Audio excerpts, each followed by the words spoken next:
Summer is rapidly approaching. You're gonna have a barbecue, a pool party, some people over. You're gonna need a fun, refreshing drink that can satisfy everyone's taste. Grandmoms, kids, everybody. So I am here today. We're gonna make a margarita. That's a really fancy way of saying a non-alcoholic margarita. I am credible to teach you how to make this margarita because I have over 15 years of bartending experience and I know a good drink. You should listen to me because it will make you smarter when you'll know the recipe and happier when you can satisfy all of your guests at your pool party. With just 13 items, most of which you probably already have at home, and 5 easy-ish steps, we're gonna make our margarita. Now that I've told you we're gonna make the margarita, let's take a look at all of our materials. So we have this rocks glass, which is pretty nice glass. You can really serve this drink in anything, it doesn't matter, but for this purpose, we'll make it nice. We have these 2 cups. Now you could use a cocktail shaker, but like I said, you can make this with pretty much anything you have at home, including 2 plastic cups. This is my daughter's snack cup and a red Solo cup. You just have to make sure they fit together. We are going to use a small plate with kosher salt. We are going to use a knife to cut our limes and also on our cutting board, and also we're going to juice them with a citrus juicer. We have simple syrup, orange juice, tonic water, and finally we have a jigger. This is a fancy way to measure liquid, but you really could use, again, anything you have at home. You could use measuring spoons or like a coffee scoop even, whatever works for you. So now that I've told you what you're gonna need to make your margarita, let's get started building our drink.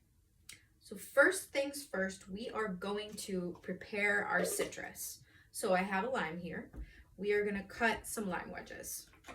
What you wanna do is you wanna cut the lime lengthwise, not in half. Go ahead and do that. Once you've cut it in half, you're going to make a slice, not all the way through, just a shallow slice through the middle of the lime. And that way it'll sit on the edge of the glass. After that, we're gonna cut lime wedges. So we usually can get about 3 good lime wedges out of a lime, half of a lime. If you're working at a restaurant, they'll make you get 4, but they'll be really, really small. So now we have our glass. We're gonna take our lime wedge and we are going to wet the rim of the glass. Here we have our plate with our kosher salt. And we're just gonna dip that. And this is how we're gonna rim our glass. Nice salt rim. You could use sugar if you like, whatever you prefer.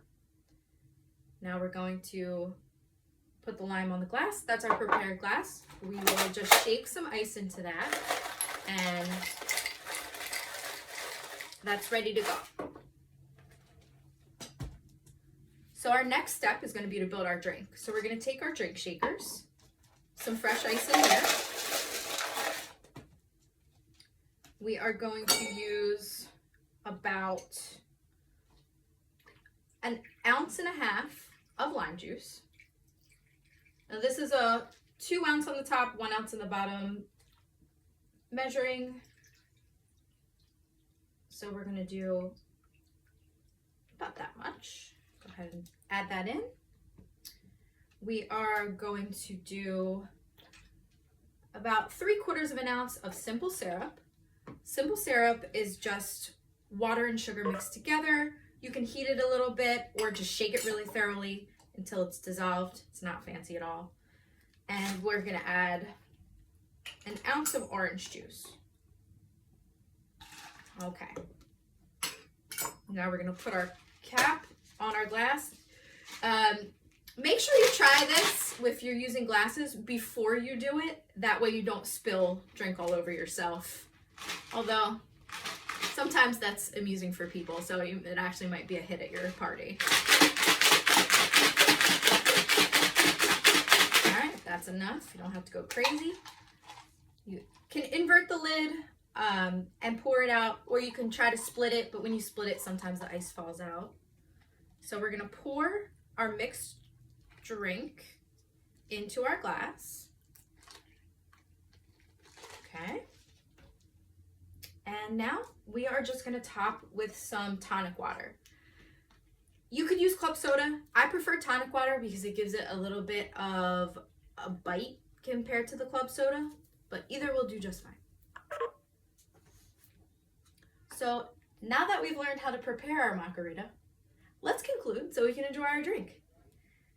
Today I've shown you how to make a crowd-pleasing, fun, refreshing drink that everybody can enjoy with just 13 items, most of which you have at home, and 5 easy steps. My sister-in-law turned 40 last year, and the one thing she asked me to do was make margaritas. Could have made a big batch of them and just poured them off individually, but I really wanted a way to interact with people in a fun way, so I just set up a margarita station and just did them all night. I was sticky and covered in lime juice and syrup by the end, but it was really fun and everybody was pretty happy. I hope that you can get the same reaction from your guests as well.